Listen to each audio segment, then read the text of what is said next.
Hello friends, मैं अमन आप सभी का स्वागत करता हूं अपने YouTube channel all in one classes 4G में। तो चलिए आज हम बात करेंगे 23 फरवरी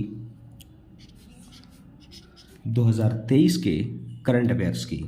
तो जैसे कि आपको पता है, पर डे वीडियो में हम करंट अफेयर क्वेश्चन को डिस्कस करते हैं, उनसे जुड़े हुए कुछ इंपॉर्टेंट फैक्ट को डिस्कस करते हैं और आपको एक क्वेश्चन पूछा जाता है जिसका आंसर आप जो है वो कमेंट बॉक्स में नहीं देते हैं। कोई बात नहीं है, इसका एहसास आपको तब होगा जब आपसे वो क्वेश्चन आपको दिखाई देगा आपके एग्ज़ाम में, तब आपको वो एहसास होगा कि हाँ, अगर हम उस समय पे उसका आंसर दिए होते तो आज ये सिचुएशन हमारे सामने ना आई होती। चलिए, कोई दिक्कत नहीं है, मेरा काम है केवल आपको पढ़ाना, आपका काम है उस पर अमल करना, उसको पढ़ना, उसके अपने जहन में उतारना। आप नहीं उतारते, this is not my fault. चलिए बिना किसी देरी के स्टार्ट करते हैं।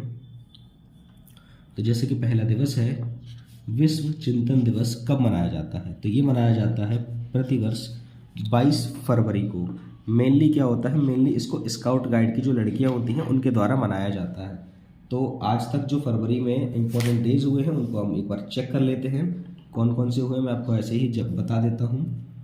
जैसे कि 1 फरवरी को मनाया गया भारतीय तटरक्षक दिवस, 2 फरवरी को मनाया गया विश्व आर्द्रभूमि दिवस, 4 फरवरी को मनाया गया विश्व कैंसर दिवस, 7 फरवरी को मनाया गया सेफर इंटरनेट डे, 10 फरवरी को मनाया गया विश्व दलहन दिवस, 11 फरवरी को था विश्व यूनानी दिवस, 12 फरवरी को था अंतर्राष्ट्रीय डार्विन दिवस, 13 फरवरी को था विश्व रेडियो दिवस, 15 फरवरी को था अंतर्राष्ट्रीय बाल कैंसर दिवस, यानी कि जो बच्चों में पाया जाता है बाल कैंसर दिवस, 17 फरवरी को था वैश्विक पर्यटन लचीलापन दिवस, 19 फरवरी को था छत्रपति शिवाजी महाराज जी की जयंती और 20 फरवरी को था पराक्रम दिवस या विश्व सामाजिक न्याय दिवस। बात करें 21 फरवरी की, तो 21 फरवरी को था अंतर्राष्ट्रीय मातृभाषा दिवस। ये वो दिवस थे जो हाल ही में फरवरी में निकल के गए हैं, ठीक है। चलिए बिना किसी देरी का हम अगला प्रश्न देखते हैं। अगला प्रश्न ये है कि गुलाब चंद कटारिया किस राज्य के राज्यपाल बने? तो गुलाब चंद कटारिया जो हैं वो बने हैं असम के नए राज्यपाल। कहाँ के बने हैं राज्यपाल? असम के नए राज्यपाल बने हैं। अब बात करें अगर असम की, तो असम की राजधानी है दिसपुर और असम के जो प्रेजेंट टाइम पे चीफ मिनिस्टर हैं उनका नाम आपको पता होगा, हेमंता बिस्वा शर्मा। क्या नाम है? हेमंता बिस्वा शर्मा। और हम बात करें कुछ नई, तो असम से जो इम्पोर्टेंट उसको देख लेते हैं। जैसे कि आपको पता है असम का नए डीजीपी बने हैं ज्ञानेंद्र प्रताप सिंह। असम सरकार ने मटिया बाग हवा महल का अधिग्रहण किया है। क्या नाम है इसका? मटिया बाग हवा महल, इसका अधिग्रहण किया है। मटिया बाग हवा महल का अधिग्रहण किया है असम सरकार ने। और पूर्वोत्तर के पहले यूनानी चिकित्सा क्षेत्रीय केंद्र का भी उद्घाटन कहाँ हुआ है? सिलचर में, ठीक। और असम के मुख्यमंत्री ने बाजरा मिशन की शुरुआत की है। कौन सा मिशन? बाजरा मिशन। बाजरा मिशन की शुरुआत की असम सरकार ने। और कटी बिहू त्यौहार असम में मनाया जाता है। तो असम में और कौन कौन से त्यौहार मनाए जाते हैं? ये बगरुम्बा और भोरताल। कटी बिहू, बगरुम्बा और भोरताल, ये यहाँ के प्रमुख त्यौहार हैं। बात करें यहाँ के नेशनल पार्क की, तो काजीरंगा, मानस, ओरंग, डिब्रू साहिबा और देहिंग पटकई। कौन कौन से एक बार जरा देख लेते हैं। जैसे कि काजीरंगा, मानस,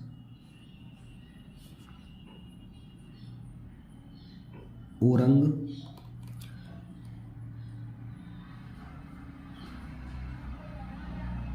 देहिंग पटकई, डिब्रू साहिबा, ये सारे के सारे हैं नेशनल पार्क। और इनमें काजीरंगा इंपॉर्टेंट है क्योंकि ये एक सिंग वाले गैंडे के लिए प्रसिद्ध है और भारत का पहला ऐसा नेशनल पार्क है जिसको सैटेलाइट फोन से जोड़ा गया है। चलिए चलते हैं अगले प्रश्न पे। तो अगला प्रश्न है हमारा कि किस देश ने 800 अरब डॉलर के मेगा प्रोजेक्ट मुकाब की घोषणा की है? तो ये 800 अरब डॉलर का जो मेगा प्रोजेक्ट है ये बनेगा सऊदी अरब में। कहाँ बनेगा ये बनेगा सऊदी अरब में। अब बात की जाए अगर सऊदी अरब की, तो देखते हैं सऊदी अरब। तो सऊदी अरब की जो कैपिटल है उसका नाम है रियाद, करेंसी है उसका नाम है रियाल, और यहाँ के जो किंग हैं,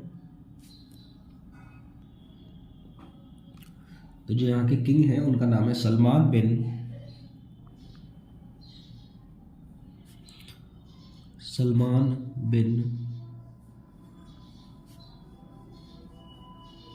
अब्दुल अजीज अल सऊदी। सलमान बिन अब्दुल अजीज अल सऊदी ये है यहाँ के किंग। अब बात करें इसके अलावा, तो इसके अलावा आपको पता होगा कि सऊदी अरब से 2023 में अंतरिक्ष मिशन पर जाने वाली पहली महिला बनी है रायाना बर्नाबी। कौन बनी है? रायाना बर्नाबी। और पुर्तगाल के स्ट्राइकर क्रिस्टियानो रोनाल्डो अल नासर फुटबॉल क्लब से जुड़े हैं। किस फुटबॉल क्लब से जुड़े हैं? अल नासर। और द लायन नामक दुनिया का पहला वर्टिकल शहर सऊदी अरब में स्थापित किया जाएगा। किस नाम से? The lion. ठीक, चलिए चलते हैं अगले प्रश्न पे। तो अगला प्रश्न है कि 18वीं विश्व सुरक्षा कांग्रेस आयोजित हुई थी। तो 18वीं विश्व सुरक्षा कांग्रेस कहाँ आयोजित हुई है? तो ये आयोजित हुई है जयपुर में। ठीक, कहाँ आयोजित हुई है? जयपुर में। बात करते हैं अगले प्रश्न की। तो अगला प्रश्न है 2023 अर्जेंटीना ओपन खिताब किसने जीता है? तो ये जीता है कार्लोस अल्कराज ने। किसने जीता है? Carlos Alcaraz. अब बात करें कार्लोस अल्कराज की, तो आपको पता है सबसे कम उम्र में विश्व नंबर 1 एटीपी खिलाड़ी बने हैं। कौन से? विश्व नंबर 1 एटीपी, विश्व नंबर 1 एटीपी खिलाड़ी, विश्व नंबर 1 एटीपी खिलाड़ी बने हैं कार्लोस अल्कराज। अब बात करें नोवाक जोकोविच ने छठा एटीपी फाइनल्स खिताब जीता है। किसने जीता है? नोवाक जोकोविच।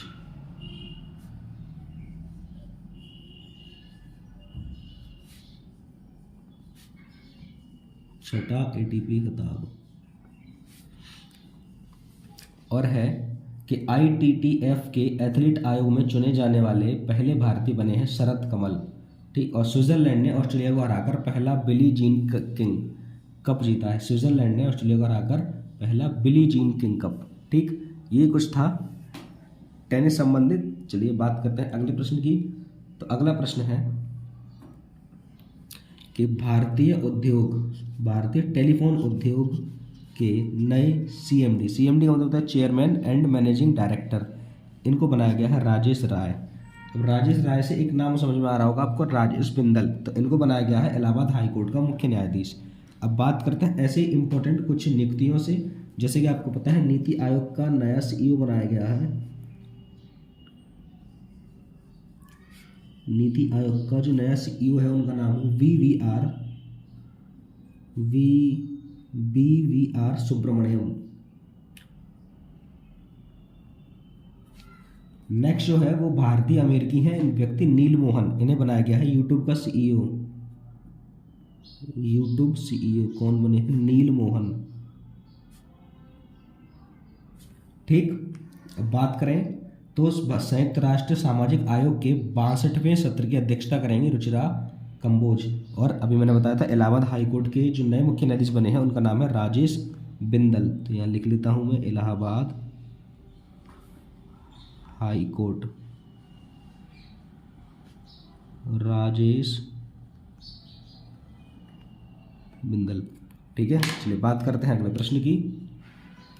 तो जैसे कि आपको पता है अगला प्रश्न है कि ओला, उबर और रैपिडो बाइक टैक्सी पर प्रतिबंध लगाया है। तो ओला, उबर और रैपिडो बाइक टैक्सी पर जिसने प्रतिबंध लगाया है उसका नाम है दिल्ली। यानी कि दिल्ली सरकार ने अब ओला, उबर और रैपिडो बाइक टैक्सी पर प्रतिबंध लगा दिया है।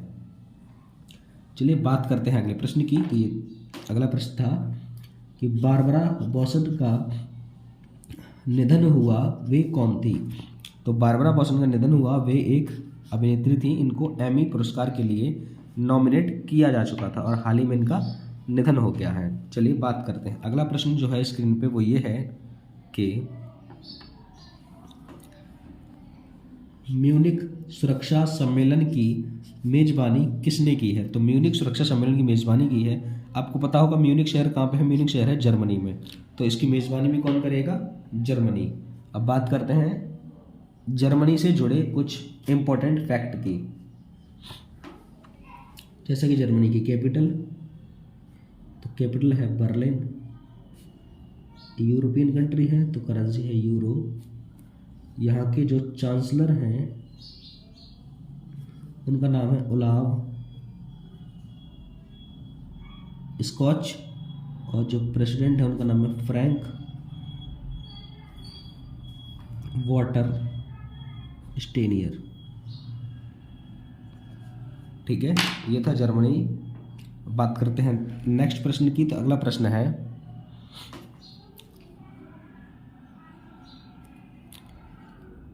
सांस्कृतिक संबंधों को बढ़ावा देने के लिए किस देश ने भारत के साथ मैत्री सांस्कृतिक साझेदारी की है? तो सांस्कृतिक संबंधों को बढ़ावा देने के लिए ऑस्ट्रेलिया ने भारत के साथ मैत्री सांस्कृतिक साझेदारी की है।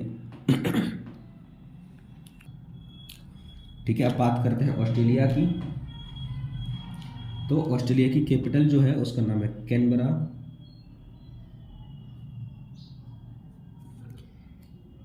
करेंसी है ऑस्ट्रेलियन डॉलर, और यहाँ के जो प्राइम मिनिस्टर हैं उनका नाम है एंथनी अल्बनीज। क्या नाम है उनका? उनका नाम है एंथनी अल्बनीज। अब एक खबर आई थी कि जासूसी चिंताओं को लेकर ऑस्ट्रेलिया ने क्या किया है, अपने कार्यालयों से जो चीनी मेड कैमरे थे ना, चाइना से बनाए हुए, उन कैमरों को हटाने की घोषणा की है, उनको हटाएगा। और दूसरी चीज़ ये कि ऑस्ट्रेलिया ने अपनी करेंसी से ब्रिटिश राजशाही तस्वीरें हटाने की भी घोषणा की है। और ऑस्ट्रेलिया में प्रधानमंत्री पुरस्कार मिला है वीना नायर को। किसे मिला है? वीना नायर को। अब बात करते हैं अगले प्रश्न की। तो अगला प्रश्न है कि उत्तर प्रदेश के आगरा में 10 दिवसीय ताज महोत्सव का उद्घाटन किया है। तो ये उद्घाटन किसने किया है? इनका नाम है योगेंद्र उपाध्याय। क्या नाम है इनका? इनका नाम है योगेंद्र उपाध्याय जी ने आगरा में 10 दिवसीय ताज महोत्सव का उद्घाटन किया है। अब देखते हैं आगरा के बारे में, आगरा नहीं उत्तर प्रदेश के बारे में। तो हाल ही में उत्तर प्रदेश सरकार ने फैमिली आईडी पोर्टल लॉन्च किया है। कौन सा? फैमिली आईडी पोर्टल किसने लॉन्च किया है? उत्तर प्रदेश सरकार ने। और उत्तर प्रदेश सरकार 24 जनवरी को अपना स्थापना दिवस मनाती है। और हाल ही में यहाँ पे शुरू हुई थी आरोहिणी पहल प्रशिक्षण।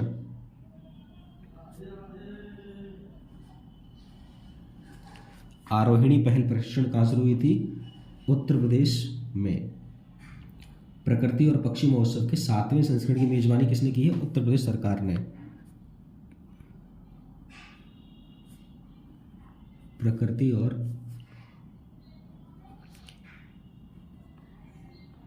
पक्षी महोत्सव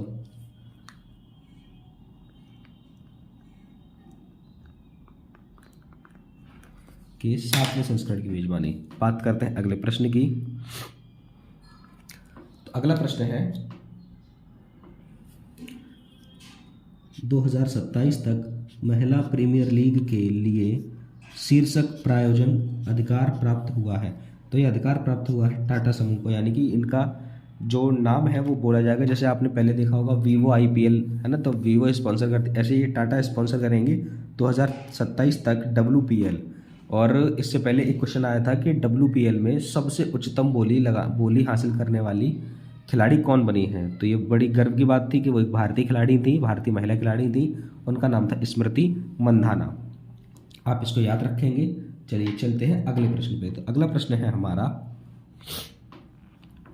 कि अंतर्राष्ट्रीय मातृभाषा पुरस्कार से किसे सम्मानित किया गया है। तो ये है डॉक्टर महेंद्र मिश्रा। तो डॉक्टर महेंद्र मिश्रा को अंतर्राष्ट्रीय मातृभाषा पुरस्कार से सम्मानित किया है। जैसे कि हम पहले देखते हैं कि यूनेस्को शांति पुरस्कार किसे मिला था, एंजेला मर्केल को। और राखी कपूर ने नाव यू ब्रूथ के लिए गोल्डन बुक्स अवार्ड जीता है। और म्यूजिक कंपोजर रिकी केज ने प्रतिष्ठित ग्रैमी अवार्ड जीता है 2023 का। और मैंने आपको बताया था कि इन्हें 2015 में भी अवार्ड मिला था। अब बात करें अंबिका सुधन मंगड़ ने, तो उन्होंने जीता है ओडक्कुझल पुरस्कार। कौन सा पुरस्कार? ओडक्कुझल पुरस्कार किसने जीता है? अंबिका सुधन मंगड़ ने। चलिए, ये था कुछ इंपॉर्टेंट। अब बात करते हैं अगले प्रश्न की। अगला प्रश्न है कि दिमित्री दिमित्रुक को किस देश की मुक्केबाजी टीम का कोच नियुक्त किया गया है? तो ये बने हैं भारत की मुक्केबाजी टीम के नए कोच। इनका नाम है दिमित्री दिमित्रुक। ठीक है, चलिए बात करते हैं आखिरी प्रश्न की। तो आखिरी प्रश्न है 2023 का ज्ञानप्पन पुरस्कार से सम्मानित किया गया है। तो 2023 का ज्ञानप्पन पुरस्कार मिला है वी मधुसूदनन नायर को। किसे मिला है? वी मधुसूदनन नायर को। बात करते हैं लास्ट वीडियो के क्वेश्चन की। तो लास्ट वीडियो में मैंने आपसे ये क्वेश्चन पूछा था कि 2023 रणजी ट्रॉफी खिताब किसे मिला है? तो 2023 रणजी ट्रॉफी खिताब, 2023 रणजी ट्रॉफी खिताब जो मिला है, ये मिला है सौराष्ट्र को। किसे मिला है? सौराष्ट्र को। अब बात करते हैं आज के प्रश्न की। तो आज का प्रश्न है कि भारत के